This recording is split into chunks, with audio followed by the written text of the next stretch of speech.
This is Abe Friedtanzer from Awards Radar, and I'm so thrilled to be speaking with Caroline, Aaron, and Kevin Pollak about The Marvelous Mrs. Maisel. How are you both doing today? Very Great. well, Abe. How are you?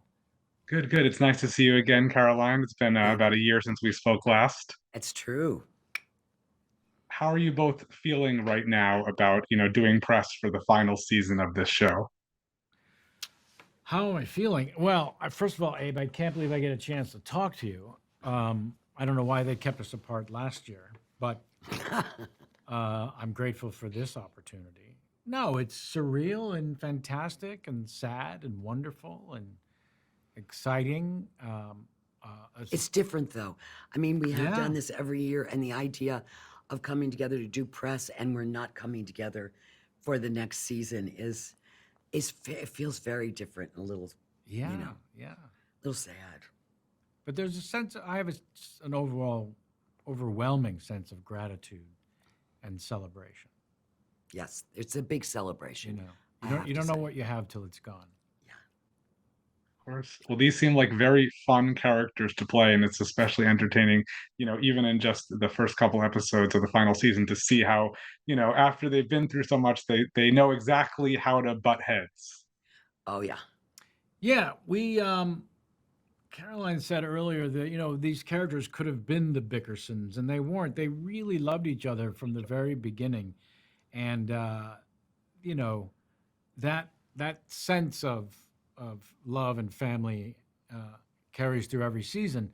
And into season 5, Amy and Dan are great at creating conflict to drive stories. So Hmm. we finally got our own wonderful conflict, which drove our story, and I loved it. It was difficult to watch at times, uh, but I loved ultimately where it goes. Of course, Hmm. And you're right. We did get to play. I mean, we often said that we had so much fun was to be had by taking a walk in these shoes, I have to say. I mean, I could never live out loud the way Shirley does, no, but it was really fun to be able to live without any sense of self-consciousness. yeah, These are people who have no filters, no sense of anybody else's boundaries. They have no boundaries. It's just sort of a fantasy that we all have. That we can just break into anybody's room, we can just say anything, and we still get to be loved. That's the fun part. You have a favorite moment or storyline from some of the early seasons? You don't want to give too much away for the final season. Well, I certainly getting to wear a mink coat in the summer. When people say, "What did you take from your wardrobe?" I asked for the coat. The answer was no. So I the did not get Catskill stuff was the really, Catskills was so fun. I yeah, have to that was say, tough to beat in yeah, terms of just fun just fun, and because we shot 3.5 hours out of the city, and the crew, everyone went. It was like a away camp, it was a way camp. We were all at sleepaway camp. camp for the cast and crew, not just the characters in the story. Yeah, it was really that. And Kevin had to drive us up to the Catskills, and I remember there was pages and pages of dialogue that was on the page about our entrance into the Catskills after the car pulls up to a stop. It was about unpacking the car and talking about different things, and Amy choreographed our getting out of the car, opening the trunk, bringing pots and pans in, talking over each other. It was unbelievable It when you was think about it. unbelievable, and it just kept unfolding and going on Yep, and on and on.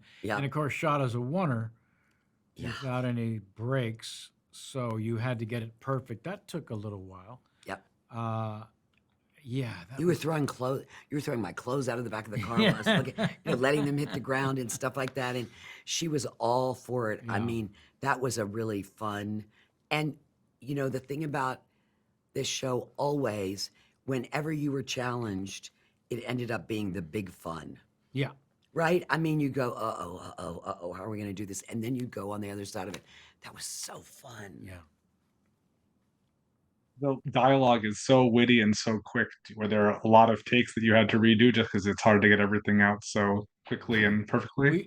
We were talking faster than humans were designed to at times, and a lot of those would happen during the 8, 10 page oneers where there were 14 moving parts, and you just didn't want to be the reason You did not want to be we're the going reason. again.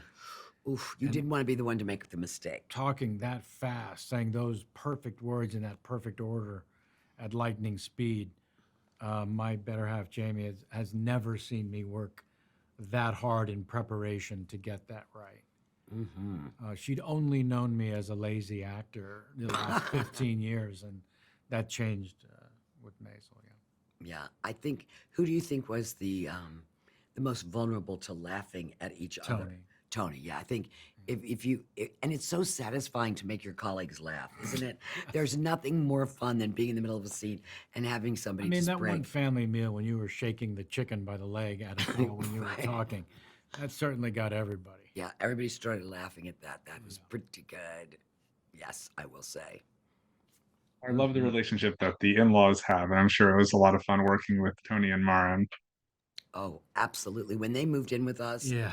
that was the greatest. We just loved that. And when I would overhear their scenes where they were talking to Midge and saying, "Oh, we have to get out of here." They're running around naked all the time, and Shirley's always cooking onions, and the TV is up so loud, Yeah. and it reminded me of people that I know, and it would just make me laugh so hard that we were not the best host and hostess, I guess. No, oblivious. Yeah, we Oblivious thought, to their needs. They're in our house. and he would wake them up at 6 a.m. to move the car. 6, 4:30. 4:30. Yeah, he wanted to get out, and the The car's world gets up at 6. Moishe right, gets up at 4:30. right. So I loved all of that, and The thieves can't take your TV when you get up at 4:30. That whole thing. is that Kevin would say one of the things he enjoyed the most, and then I would get to watch it, is tormenting Tony's character. Oh. That was his great pleasure, and then I would get to watch it, and he was like, "You kind of lost it a couple times." Absolutely. Yeah. Also love the relationship that they have with Joel, and I think Michael is really terrific. What has it been like working with him? An angel. And also I felt like, he was my son. Like right away, you just felt like, okay, you could feel his eyes roll around the minute we would walk into the room, but you also felt like he really loved you, and he was just was just lightning in a bottle. We were really lucky because a lot of times when you're playing fiction, right, you have to play a relationship that in real life would be really hard, where you're just like, I can't stand them, and I really felt like the three of us were a family. No matter how much he would yell at us, don't do this, because we were always, I'm setting him up with pregnant women as future wives and things that would be so unacceptable, right? And he would yell at me, but I would never feel like I could cross a line that couldn't be crossed back over. He's an exceptional talent, Michael, Mm-hmm. and a really big-hearted, sweet person. Yep. Off camera. Absolutely. That's a combination you rarely get. It's true. Mm-hmm. So it was just a joy to work with him. It's such a big ensemble that I'm sure there are people that you didn't get to interact with, on screen at all over the course of the series. Is there anyone that you really would have liked to share scenes with, but it just never made sense for the story? Lou Kirby, for me, selfishly, as a stand-up comedian my whole life, and yeah, his work as Lenny Bruce was not just Emmy-winning, but just inspiring on a new level. Also, a character that had been portrayed by such greats as Dustin Hoffman. How do you make it your own? And for the first time, I felt I was seeing the real Lenny Bruce realized on film. The cadence, the rhythm, the gestures, the nuance, all of it, that jazz riffing style of talking. He was exceptional beyond belief, and we had no scenes together. And it's the one regret I have from the entire experience. I would have liked to have had scenes with Susie and with her Goombas. I would have liked to have been with the mobsters. Yeah. That would have been fun. I'd like to have lunch with the mobsters. Yeah. That would have been a fun scene for Shirley to do. In their Well, line thank of you both work. thank you both for taking some time to speak with me. It was very nice to see you again and to meet you, Kevin. Pleasure. I'll see you again, I'm sure. Sounds great. You Maybe will. you too, Kevin, if I'm lucky. Thanks.